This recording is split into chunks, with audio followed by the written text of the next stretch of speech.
Literature and grammar की series में यह 7th नंबर का है और बहुत प्यारा वीडियो आज का होने वाला है।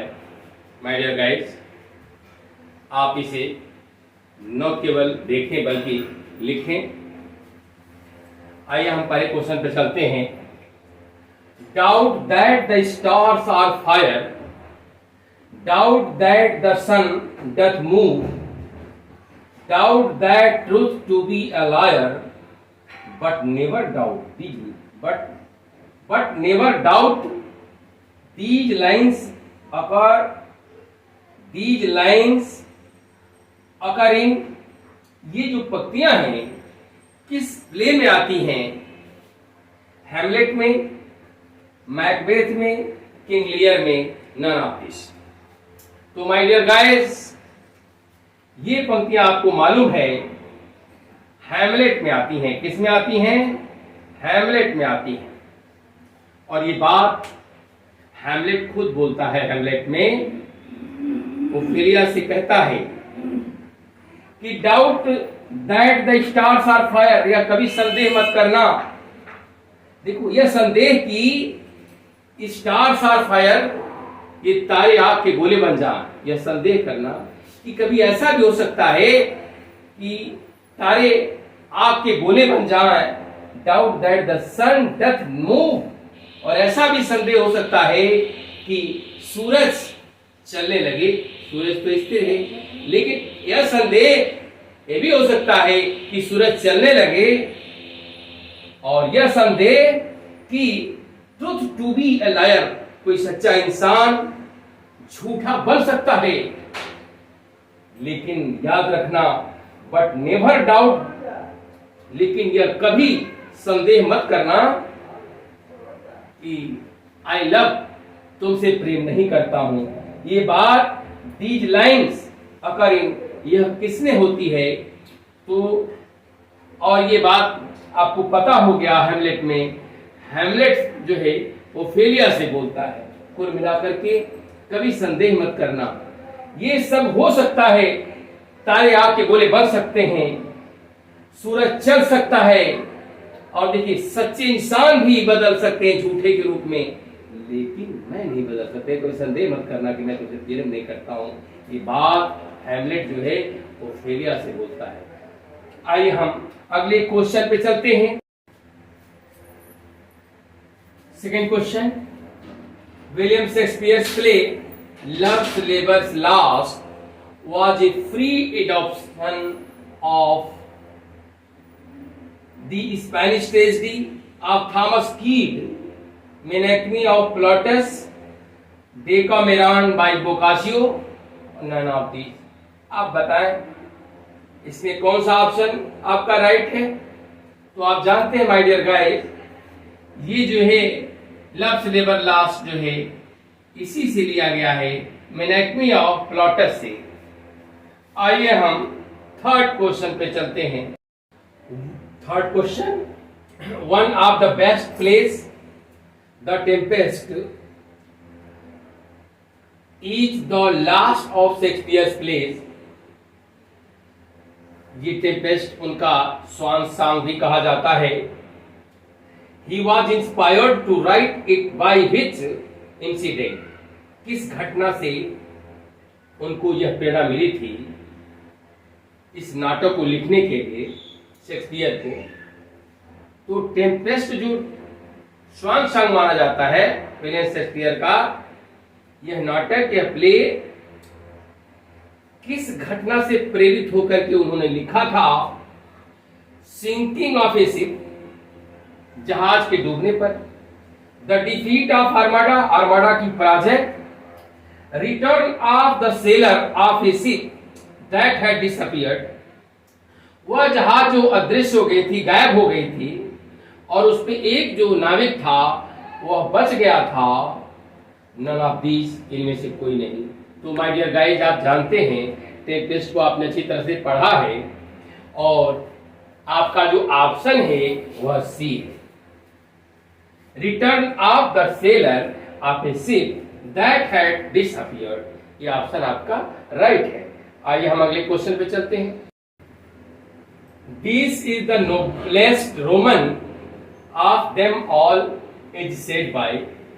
यह बात कौन बोलता है कि वह सभी रोमन में से क्या है, श्रेष्ठ है। सभी रोमन वासियों में वह सर्वश्रेष्ठ है, सज्जन है। यह बात किस प्ले में आई है और कौन, एक बात और मैं आपसे बता दूं, यह बात कौन किससे कहता है।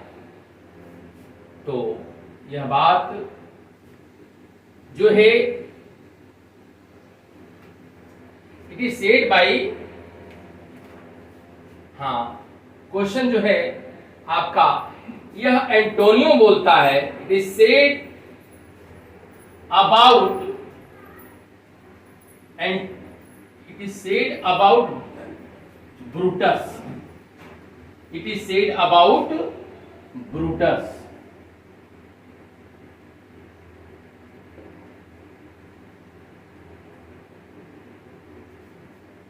It is said about Brutus के बारे में यह जो है एंटोनियो बोलता है। एंटोनियो बोलता है किसके बारे में, तो ब्रूटस के बारे में बोलता है। एंटोनियो ही कहता है ब्रूटस के बारे में कि वह सभी रोमन में से सर्वश्रेष्ठ है, सज्जन है। आइए हम अगले क्वेश्चन पे चलते हैं। हाँ तो माय डियर गाइस, अब ये ग्रामर से क्वेश्चन है पांचवा। The reason for his failure is because he did not study at all. उसके असफलता का कारण यह है क्योंकि ही डिड नॉट स्टडी, उसने अध्ययन नहीं किया एट ऑल, पूरी तरह से। माय डियर गाइस, इधर कहां है ये आपको बताना है। तो माय डियर गाइस, आपको पता है कि दो रीजन, अक्सर परीक्षाओं में दो रीजन के साथ जो है प्रॉब्लम देने के लिए निम्न कंजंक्शन जो है पेपर सेटर देते हैं।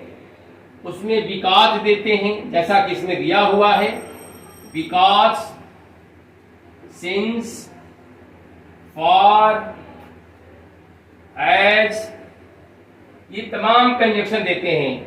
और आपको बता दूं का रीजन का मतलब ही कारण होता है। अब इनको डबल सुपरफ्लुअस देने की जरूरत नहीं है, बिकॉज, सिंस, फॉर देने की जरूरत नहीं।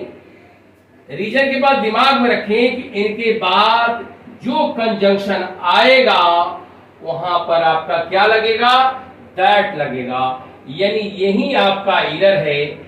यहां ऑप्शन विल बी क्या, ये दैट, ऑप्शन विल बी जो है बी रॉन्ग है और यहां दैट होगा बिकॉज की जगह। तो आइए हम अगले क्वेश्चन पे चलते हैं। Only when failed the army resorted to force, efforts, arrest, persuasions, manipulations.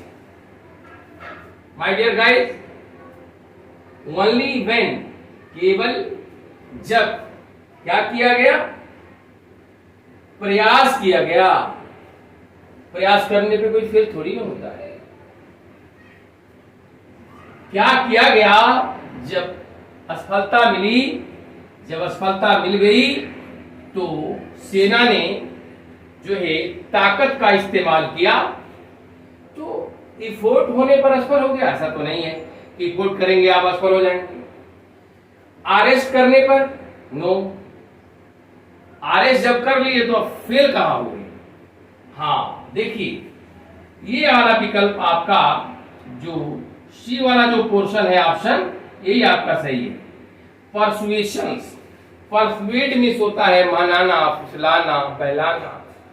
यानी मनाने की जब प्रक्रिया समाप्त हो गई, असफल हो गई, विफल हो गई, तब सेना ने ताकत का इस्तेमाल किया। माय डियर गाइस, आपका ऑप्शन जो है सी वाला सही है, परसुएशंस। आइए हम अगले क्वेश्चन पे चलते हैं। सेल्डम और ever have I turned a beggar away without giving him some alms. My dear guys, ये क्वेश्चन ये कह रहा है कि देखिए कभी भी नहीं, सेल्डम और आप देखिए एरर कहां है, सेंस बता दे रहा हूं। कभी भी मैंने बिना किसी भिखारी को बिना कुछ भिक्षा दिए मैंने कभी भी वापस, यदा कदा की बात छोड़ दीजिए, मैंने कभी नहीं लौटने दिया है, यानी हर हाल में मैंने भिक्षा दिया है, ये सेंस है। तो माय डियर गाइस, आप यह जान लें आपका एरर ए वाले पार्ट में है और आपको लिखना होगा, देखिए एवर की जगह क्या लिखेंगे, नेवर लिखेंगे, यानी यहां केवल नेवर लिख देंगे तो आपका सही हो जाएगा। सेल्डम के साथ जो है OR लगाकर एवर पूछता है और कभी कभी नेवर दे देगा तो नार दे देगा, तो दो निगेटिव शब्द एक साथ नहीं होते हैं, नार भी होगा नेवर भी, ऐसा तो हो नहीं सकता। इसलिए सेल्डम और नेवर को आप बाय हार्ट कर लीजिए, लर्न कर लीजिए। आइए हम अगले क्वेश्चन पे चलते हैं। Until he does not solve the problem, I will stay with him. My dear guys, आप बताएं एरर कहां पर है। तो माय डियर गाइस, आप जानते हैं until, देखिएगा until और unless, ये दोनों ही अपने साथ नॉट नहीं लेते, ये बात क्लियर हो गई। दूसरी बात यह है कि until और unless के साथ जो क्लाज आता है वह किसमें आएगा, यदि दूसरा क्लाज फ्यूचर इंडेफिनिट में है तो इनके साथ आने वाला क्लाज हमेशा किसमें रहेगा, तो प्रेजेंट इंडेफिनिट में रहेगा। किसमें रहेगा, प्रेजेंट इंडेफिनिट टेंस में रहेगा। माय डियर गाइस, याद रखें until के साथ दो कंडीशन लगा सकता है, या तो until दे देगा या तो unless दे देगा। एक बात और है, until is used for time, ये टाइम के साथ प्रयोग होता है जहां टाइम का मेंशन किया गया हो, और unless जो है यह यूज होता है, unless is used for condition, ability, ये क्षमता की बात करता है, शर्त लगाता है। जहां टाइम की बात नहीं होती है वहां unless का प्रयोग होता है। तो आइए हम चलते हैं, दो बातें, एक तो दे देगा until और unless के साथ नॉट लगा देगा, दूसरा अगर नॉट नहीं देता है तो until unless दे देगा। तो आपको समझना होगा कि किस कंडीशन में इसका प्रयोग हुआ है, टाइम के लिए हुआ है या कंडीशन के लिए हुआ है। तो देखिए, जब तक वह नहीं सॉल्व करेगा दिस प्रॉब्लम, जब तक वो समस्या को हल नहीं करेगा तब तक मैं यहां उसके पास क्या करूंगा, यहीं रुकूंगा। तो माय डियर गाइस, ये समय की बात कर रहा है, ड्यूरेशन की बात कर रहा है, तो इसलिए यहां पर हम डज नॉट का प्रयोग नहीं करेंगे।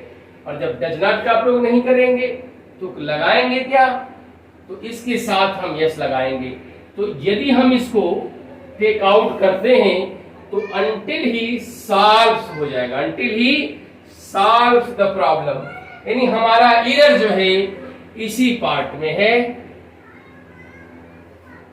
आइए हम अगले क्वेश्चन की ओर बढ़ते हैं। Neither the doctor nor his assistants where I sleep when the phone rang up. My dear guys, आपको बता दो, जब भी देखिए नाइदर नार के साथ, नाइदर नॉर,